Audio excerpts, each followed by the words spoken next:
நவீன தொழில்நுட்பங்கள் நம்மிடையே பேச்சை குறைத்துவிட்டது. பேச்சே குறைந்த பிறகு பேச்சை கேட்பதும் முழுமையாக குறைந்துவிட்டது.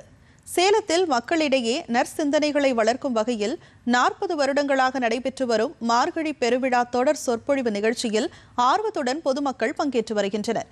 இதுகுறித்த ஒரு சிறப்பு செய்தி தொகுப்பினை தற்போது பார்க்கலாம். கேட்டல் நன்று என்று பெரியவர்களும் வலியுறுத்துகின்றனர். எனினும் நவீன தொழில்நுட்ப வசதிகள் மனிதர்களை ஒருங்கிணைப்பதற்கு பதிலாக இடைவெளியை அதிகப்படுத்திவிட்டது. ஊருக்கு ஒரு தொலைபேசி இருந்தபோது மனிதரிடையே உரையாடலும் உண்மையான மகிழ்ச்சியும் நிலைத்திருந்தது. இன்றைக்கு வீட்டிற்குள்ளே அனைவரிடமும் செல்போன் தனித்தனியே வந்த பிறகு ஒரே வீட்டிலேயே அனைவரும் தனித்தனி தீவுகளாக மாறிவிட்டோம். ஒருவருக்கு ஒருவர் பேசுவது குறைந்து பேசுவதை கேட்பதும் குறைந்து விட்ட போதிலும் வீட்டிலும் சமுதாயத்திலும் பிரச்சனைகள் மட்டும் குறையாமல் புதிதாக உருவாகி வருகிறது.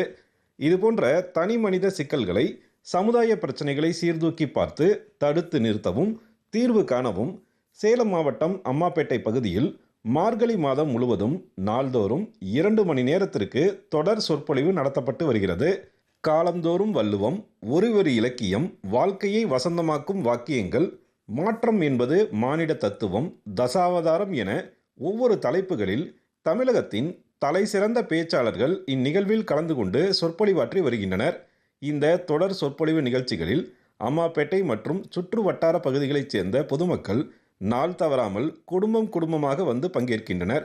மக்களின் மனதில் நற்சிந்தனைகளை வளர்க்கும் நோக்கில் 40வது ஆண்டாக மார்கழி பெருவிழா சொற்பொழிவு நடத்தப்படுவதாக கூறுகிறார் மார்கழி பெருவிழா சொற்பொழிவு குழு தலைவர் ராஜகோபால்.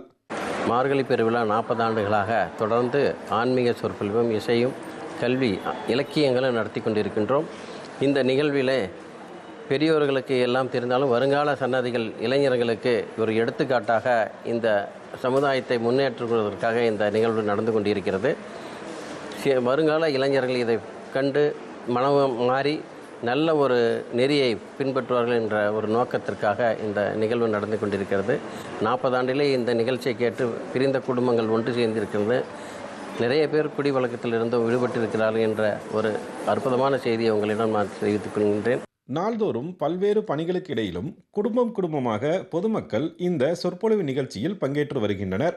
சொற்பொழிவில் சொல்லப்படும் கருத்துகள் புத்துணர்வை அளிப்பதாக கூறுகிறார் திருமதி பத்மாவதி. ஃபஸ்ட்லாம் ஒரு 2 நாள் 3 நாள் அப்படி வந்துட்டு இருந்தேன். அப்புறமே வருஷம் ஆக 5 நாள் 10 நாள் இப்போ இதுக்கு 30 நாளும் வரக்கூடிய அளவுக்கு நான் ரெடியாக இருக்கேன். இதுக்கெல்லாம் என் உடம்பு செல்கள் புத்துணர்ச்சி ஆகிட்டே இப்போ ஒவ்வொரு நாளும் எப்படி வீட்டில் இருந்தாலும் 7 மணி ஆனால் மார்கழி பெருவிழாக்கு வரணுங்கிற அந்த ஒரு இது என்னை இங்கே கூட்டிகிட்டு வந்து விடுது. தொடர்ச்சியாக 21 நாட்களுக்கு செய்யப்படும் செயல்கள் அனைத்தும் வாழ்க்கையின் நிரந்தர பழக்கமாக மாறிவிடுகிறது என்கிறது உளவியல். நல்ல கருத்துக்களையும் சிந்தனைகளையும் மாதங்களில் சிறந்த மார்கழி மாதத்தில் அள்ளித்தரும் இதுபோன்ற நிகழ்வுகள் தனிநபர்கள் வாயிலாக சிறந்த சமுதாயத்தை கட்டமைக்கும் என நிச்சயம் நம்பலாம். சேலத்திலிருந்து விஜயகுமார் குணசேகரன்.